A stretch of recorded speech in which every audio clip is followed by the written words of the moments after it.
From out of the man cave and onto the air, it's your favorite voice of ecstasy. It's John St. John with the best morning after ever radio show. 30-some-odd minutes of happenings, discussions, and full frontal nudity. So put your arms around your speakers. It's John St. John.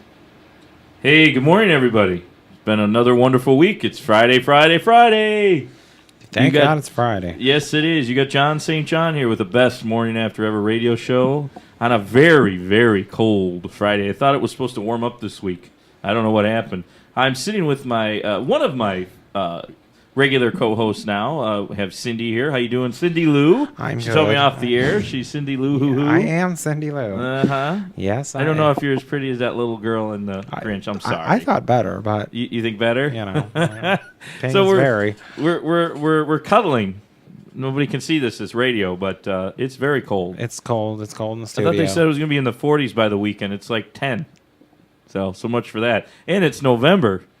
You know, this is record weather we're having here in Chicago. Well, the whole country, but Chicago, it hasn't been like this since the 1880s. Right. A couple days ago, they had a record snow. More snow fell in one day in Minnesota or something like that. And it just happened in Buffalo. They got like 4 feet. So, Right. yeah. But around here, people can make it out and about and do their Friday thing and the weekend stuff. So that's what we're going to do. We're going to find out what's going on. We're going to catch up on all things entertainment, mostly theater stuff. And we'll talk a little movies today. But first things first, let's welcome our regular Friday segment of the show and get Richard on. Rich Gore from the Entertainment Concierge Service. And by the way, he can get us a lot of cool things. We haven't really talked about that too much on the air. But if we want to go to the casino and hang out, we can definitely do that at That's the right, venue. because they do have theater great at the location. casino. Great location. That's Have you been just down there? That's just part of the Chicagoland entertainment. That's right. There's all things entertainment, and definitely the venue's got a good thing going on. But what's going on in Chicago these days? Chicago theater for the weekend. I ought to catch the audience up on a couple of the things that I've recently seen and let them know whether it's worthwhile to go see. And the answer is it is. Like Sure, I hope so. A hop, skip, and a jump from Chicago is the Northlight Theater. That's celebrating their 40th year in that location, and their show that I went to see there was called The Mousetrap. That's Agatha Christie's murder mystery, etc. And by the way, that show, The Mousetrap, is the longest running play in the world. Initially premiered in 1952. It's been going over 65 years, and it's still running in London today. It runs all around the country. It's the world's longest-running play. Oh, and it's playing here in Chicago right now. And it's playing right here at the Northlight Theater. Which is in where? What is that? Skokie. Oh, Skokie, that's right. Northlight Theater is in Skokie. Like I say, it's a hop, skip, and a jump from Chicago. And by the way, the show following this one, I should tell you that you've got a little time to see that because it's going to run until December the 14th. But coming in January at the Northlight is a world premiere, White Guys on the Bus by Bruce Graham. Sounds like a neat show. Successful business executive rides the bus every Saturday. And, well, it's a world premiere, so nobody's ever He's pulling the Steve Jobs, kind of trying to be, Right. Complex web of class, revenge, racial biases, candid, unexpected perspective. In any event, that's how it's described. Looking forward to seeing it, by the way. But if you want to see a neat show, the world's longest-running show, and there's always a reason why a show runs the longest ever in the world, and that's because it's a neat show. It's fun. It's a suspense. It's final twists throughout. It's Agatha Christie's masterful whodunit. And another show that I had a chance to catch in the last couple of days was over at Profiles Theater at 4130 North Broadway. Another off Broadway, off of the mainstream here too. That's off, cool. As they say, off Broadway. This one's on Broadway at 4130 North. The Broadway of Chicago, though. The Broadway of Chicago. That's it. Now, the Broadway in Chicago is really downtown. We'll talk about them in a second, but let's talk about what Profiles is doing. This is a neat little 50-seat storefront theater.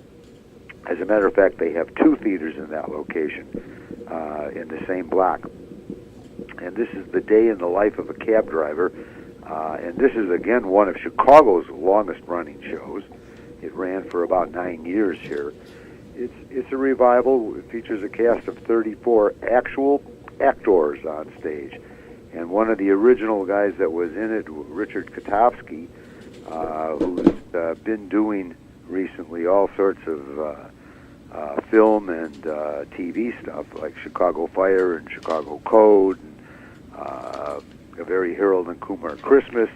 He's been in a lot of stuff. In any event, he's the cab driver and is playing this role on Christmas Eve. It's a neat show. It's the return of Hell Cab. 34 actors. It's funny. It's clever. It's just a variety of people taking a ride on Christmas Eve. Very cold Christmas Eve, as a matter of fact. And it's a very neat show. It's well worth seeing. That show is going to run till January the 11th. Can you imagine having 34 actors in a 50-seat theater performing every night all the way through January? And there's a reason for that, because it's a great little show. Also had the chance to see Matt and Ben, and that's by First Floor Theater. And that's another small theater, and that's in the Flatiron Arts Building at 1565 North Milwaukee. Matt and Ben is Ben Affleck and Matt Damon. And the roles are played by 2 gals, 2 ladies. Oh, that's cool. Yeah, very different. And they're producing it as well, right? No? No. Okay. It's a First Floor Theater. First Floor Theater is one of the best new theaters companies. Been called one of the best new theater companies in the city. Oh, no relation to Matt Damon and Ben Affleck's company. No, but as a matter of fact, they had really found guys that were going to play the role of Matt and Ben, but I guess they couldn't get the rights to change it because it was written for them. You know, it's a parody, a spoof, and it's a neat show. It's the Matt and Ben doing their first, trying to catch their first big break, and they're doing a script for they're working on a script for Good Will Hunting. That was their big break, by the way. Yes, that for them, yeah, it was. And it's kind of goofy. But it's fun and it's well worth seeing. Some of the shows, by the way, that are opening in Chicago, I didn't get out to see. As a matter of fact, I had to cancel Theo U. Bouquet, a cabaret theater at No Exit Cafe. That's up north. That's at 6990 North Glenwood. And they're doing Always Patsy Cline, the musical. That's another 50-seat theater where you can order dinner in advance. You can't go there and get dinner, but you can order one in advance. They've got a 5-piece orchestra on set, or band, not orchestra. Nice. Some classic country play about classic country artists. Oh yeah. Well, Patsy Cline, she died in a plane crash when she was 30. She was the first female inducted into the Country Music Hall of Fame with songs like "Crazy," "I Fall to Pieces." It was not country western. It was crossover. Do you think those songs will probably be in the play? Probably, right? No, those songs are going to be around for forever. No. I mean, in the play, That'll be part of the play. Oh yeah, for sure. It's all her music. Gotcha. It's all her music. Awesome. This is a cabaret performance. I got a lot of family who's actually not that much older than me, and they really like that type of country. Like they call it classic country. Right. It's crossover. It's going into contemporary stuff rather than straight country music. Another world premiere that's opening in a couple of weeks on November the 23rd. It'll run a month. Is Desperate Dolls over at Straw Dog Theater. That's on Broadway too, at the 38-2900 block. It's 18 or older, by the way, because we're dealing with some independent filmmakers needing to cast the right gal to make a quick buck. It sounds like fun. I think we talked about this one before. The three gals that are in line for playing the role here would be Matchbox, Pretty Sexy, and the Vial, ripe for stardom. Again, Chicago does such unique things. Yep, that's for sure. You're not going to get all these shows in New York. Wait, were those people that you just rattled off? Those were the names of the three starlets that we were trying to get cast in this play. They were trying to find the right starlet to cast the right gal to make a quick buck and make her a big star in the future. And the hunt takes us to back alleys and seedy motels and murder scenes, and it's a twisted nightmare. and say the name of that one again. I'm sorry, I didn't catch the name. That show is called Desperate Dolls. Desperate Dolls. It's a world premiere. Nobody's heard about it yet. It's heard right here on the Best Morning After Hollywood, Ever. 1968. Nice. Well, and they know that my phone is always on, so if they're looking for Desperate Doll, just call the show. Just make a quick call, huh? That's right. We'll be down there. I need to make a quick buck. Let's talk about Broadway in Chicago. Let's get to the big ones now. What's going on in Broadway in Chicago? Broadway in Chicago is the world's largest touring organization, bringing shows, opening pre-Broadway shows here. Chicago is the new pre-Broadway place for world premieres. We've talked about that before. Actually, a lot of the Broadway stuff actually opens here before it goes to New York City. That's great. No question about that nowadays. What do we got? What's going on? Disney's Newsies begins on December the 10th at the Oriental Theater. Oh, I really like that movie. Yeah, it's a Tony Award-winning hit musical too. That's right. It was a musical, right? Before it was a movie. That's right. Yeah. Now a play. That opens to December the 10th. It'll run to January the 4th. It was originally set to run like 10 performances or something like that, and it ran 100 performances on Broadway in 2012. It ran over. I think it was supposed to do 100 performances, and it ran over 1,000, by the way. It set box office records, 23 awards, 8 Tony nominations, 23 nominations, 4 different awards, 8 Tony nominations. And it won for choreography, and it won for the best musical score. Cool. Newsboys on strike, Disney movie, cult phenomena. In any event, that sounds like well worth going to, doesn't it? Yeah. That's like I said, I like the movie, so now I got to enjoy the play. I forgot about the musical part of it. All right. Well, go over to the Ford Theater. That's out on Randolph. Yep. Some of the. That's a nice theater. They have neat stuff. By the way, the Grinch is over at the Chicago Theater, but that's not one of their deals. Wait, it's open already? One, it started early this year, I think, before Thanksgiving. Another theater that Broadway in Chicago does performances would be the Cadillac Palace. Oh, sure.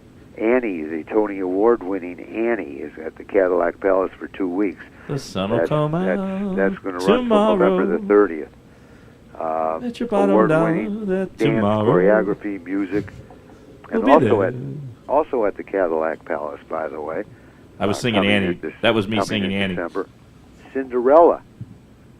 Cinderella. I can't sing anything from there. Go ahead. That's my name. That's a 2013 Tony Award-winning Broadway musical with a fresh new take on the classic fairy tale. Not a quick aside. The Broadway in theater, by the way, in terms of price, this is something we've never talked about before.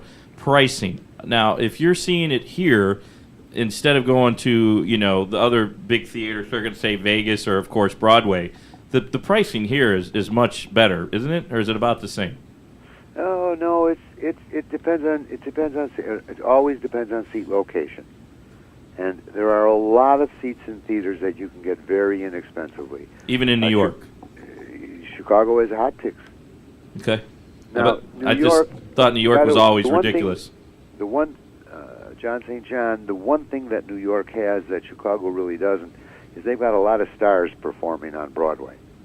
Okay. They've got a lot of big-name stars. The big-name stars. That's what they get. We don't get. Okay. Makes sense. We have tremendous actors here in Chicago.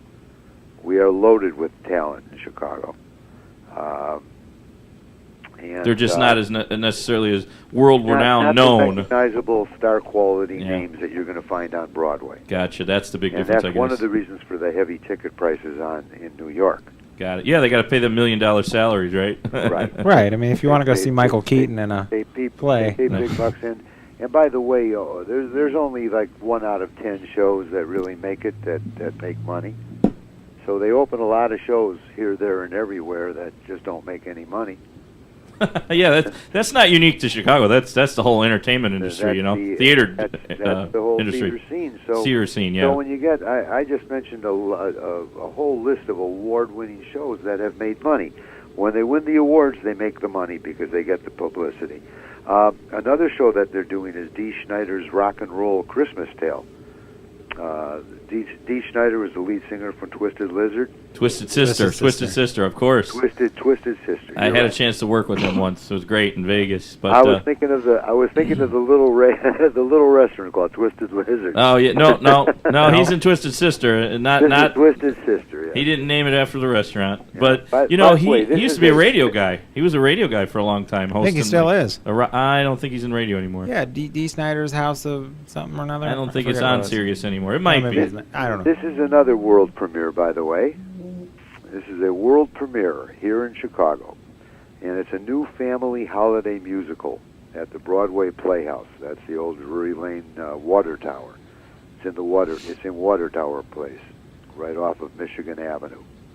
And the story is a heavy metal band that never made it, selling their souls to the devil for fame. Very nice. Very appropriate for Dee Snider. Sounds like a baseball game, or a baseball theater, sorry, if you recall. But they can't get the deal done because the Christmas spirit gets in the way, and it takes them on a much sweeter path. Lots of humor in the show, and I guess the question is, what does heavy metal and Christmas have in common? That's what I want to know. It was really weird that they did that play. So. And again, that premiered here, not in New York. By the way, and also they got another world premiere at the Broadway Playhouse, and that's on November the 22nd. It'll run until January the 4th. That's for the kids. It's a show called Hansel and Gretel. They titled it Hansel and Gretel, a wickedly delicious musical treat. Yes, that's the title. Okay. That's long enough. I'll just remember Hansel and Gretel. Hansel and Gretel. No, wait, that's back on Broadway? I mean, Broadway in Chicago again now? That's back at the Broadway Playhouse. Oh, Broadway Playhouse, again, yeah. Brought to us by Broadway in Chicago. Gotcha. Now, you talk about what's going on as far as the seasonal show is concerned. This is at the Goodman Theater, the 37th annual production of A Christmas Carol. Nice. 37 years in a row they've done the Christmas Carol, the Charles Dickens classic. Isn't it the same actor's been the lead? He's been Scrooge for like 20 years, something like that. No, they switch him around. They do. Okay. Scrooge is played by the same guy that played it last year, and for a couple of years he appears also as a Shakespearean actor and does many things here in Chicago. But okay, I swore I heard that he's been doing it for like 20 years, but maybe that's the other actor that was doing it before. and they give a lot of youngsters their shot at fame and stardom. It's a great play. Every year they have a ton of new actors coming in and doing it. It to a lot of people that are into theater and into the Christmas Carol, it signals the beginning of the holiday season. It's a nice set they put together on there too. That's one thing I like about that show. It's like they make it look like he's in Old England. Oh, you bet. Oh, the Goodman Theater is for 37 years made the show a little better every time they have done it. They've had a lot of practice at it.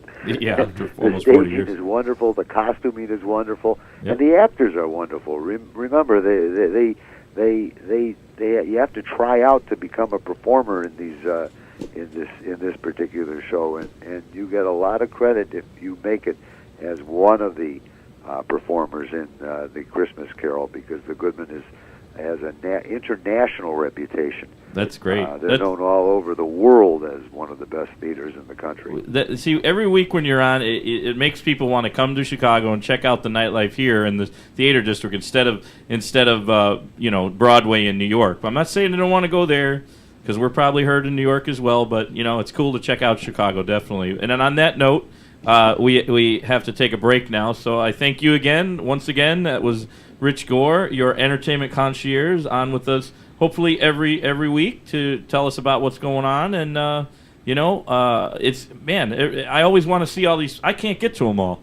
I don't know how you make it all the time. You must go every night, right? No, just about. But you got to remember, there's other neat things that are going on too. Out at the Horseshoe in Hammond, they've got Styx coming in. They've got all sorts of unique shows. I think one of these. We'll talk about it. Don't worry. Next week. Hold that for next week, Rich. And I thanks for being on again. And we'll be right back after this break on SlamInternetRadio.com. Let me say quickly, hey, Old Bean, and you too, baby. This is Rich, your entertainment concierge, signing off. And until next time, we see you on the radio. Stay warm. Take care. All right. Bye, Rich. We'll be right back after this on the Best Morning After Ever radio show on SlamInternetRadio.com. I saw Sparks last night. She finally showed me her favorite website. It made my jaw drop at first glance. We had the wildest time together, ordering from the erotic shop, and I'd have to say, thesparkmaker.com lived up to its name. And now, I have plans to surprise her. I'll show her something she hasn't seen. Thank you, thesparkmaker.com. Don't miss him any longer. John St. John is back to fill your ears with his goodness on the Best Morning After Ever radio show. John? Yes, I'm here. I'm here still with Cindy. We had to let Richard go because we had another segment we got to do, but he could literally talk for hours about the theater district just in Chicago. That's he doesn't right. even need to talk about New York. That's right. Any of the Vegas shows, anything in L.A. Well, there's not as much in L.A., but anyway, just Chicago he could talk for years. Right. Not hours, years. No, it's amazing what he knows about this stuff, isn't it? You don't need the art section in the Chicago Tribune. No. You just need to listen to this on Fridays. I'm telling you. If you can't find enough to do. Yeah. Oh, after that, you got to find something to do from there. I mean, yeah. I guess unless you don't like theater, then I guess you I guess- might not want to do some of the stuff we Right. talked about. Right. But did you catch at the end, and Right. we were on a break, coming up on a break, but I'll just help extend it a little bit, one more minute. The Horseshoe, the venue theater at the Horseshoe, it is awesome. It is like concert venue quality, like, what are the big ones here? The They have a lot Allstate of shows Arena. there. Yeah. And they have a ton of them. They just had, the big one that I missed was Huey Lewis and Alice Cooper here recently. So Okay. people got to check out the venue. If they don't want to do Broadway in Chicago or a play, you got to check out the venue. If for you their want to go shows. see a concert or something like that. Yeah, I mean, obviously there's a ton of concerts. There's the Rosemont Theater here, Right, which sure. Rich talks about every once in a while, and then Allstate Arena. But great stuff down there in Northwest Indiana, and a nice spot to go. Yeah. Nice casino, awesome buffet. Right. I've been down there. I've not seen a show or anything. I wonder but how many free buffets we're going to get now. well, Anyway, so that was Rich Gore. So that's- Can go on forever, but we don't have forever. We have 30 minutes every Friday. But one thing I don't want to forget to talk about is some of the cool movies that have been premiering, and ones that I actually got to see myself. So, Right. did you happen to hear about? And it's kind of an artsy fartsy film a little bit. But it's getting really good ratings. I think it's still made like almost 15 or 20 million, whatever it is. It's a decent showing for an independent flick. It's called Birdman, yeah, I saw that. and it stars Michael Keaton, and it's actually surprisingly really good. It's kind of it's very appropriate to talk about this movie because what is he? He is a Broadway actor, or he's kind of a washed-up actor. He's an ex-actor who was a superhero actor. Yeah, the Birdman, and did not want to get typecast. Didn't want to get typecast, which pretty much in real life is kind of what happened. It's totally what they totally tongue-in-cheek were making fun of Michael Keaton, obviously, and Batman, and the whole of course, not Batman but Birdman, and instead of Batman, it's Birdman, right? It was kind of, there was a lot of surreal elements to the movie. I mean, it's I'm trying to read the subtitle, the Unexpected Virtue of Ignorance is the full title of the movie, and you'll understand that when you get about halfway through, right? And it was all based on some playwright's something or another, right? It's based up on a washed-up actor, like we said, who once played the iconic superhero. He's overcoming basically his ego, his family trouble. And he does this play basically kind of reclaim his past glory. The play was written by who was the play written by? I forget. Somebody they that we say didn't, in the movie. It's yeah. No, actually, he wrote and directed it, I think. No, the play that they were doing in the movie was written by some other person that he adopted. I forget. And he gave him the cocktail napkin. And then that goes from there. Right. There's the scene with the cocktail napkin. Right. Can't forget about that. Actually, great cast. I mean, really great cast. It has Emma Stone is the daughter. Is actually Michael Keaton, quote unquote Batman's daughter. Zach Galifianakis, who, by the way, lost like 100 pounds. You don't even recognize him. Right. He's in it. He's the actual producer of the show. Yeah, Naomi Watts is in it. She plays the ex-wife. I mean, great cast. Definitely a movie you want to check out. I would not have thought I would enjoy it, but I did. Oh, and also, as the stand-in that he ends up replacing an actor at the last minute, he plays Mike in the play, Edward Norton. Yeah. And there's a great scene with Edward Norton getting out of bed. Having the should I give it away? Well, no. Yeah, I mean, let's put it this way: he wants to get real intimate with his co-star in the sheets. But he had to get in the mood on stage. Yeah, in real life, that was the whole thing. He wanted to be in the mood for the scene. So you got to check that movie out. I would give that, if we're doing the star rating, I think I would give that 5 out of 5. I really liked it that much. I don't know about that, but it's a little too long. That's the only problem.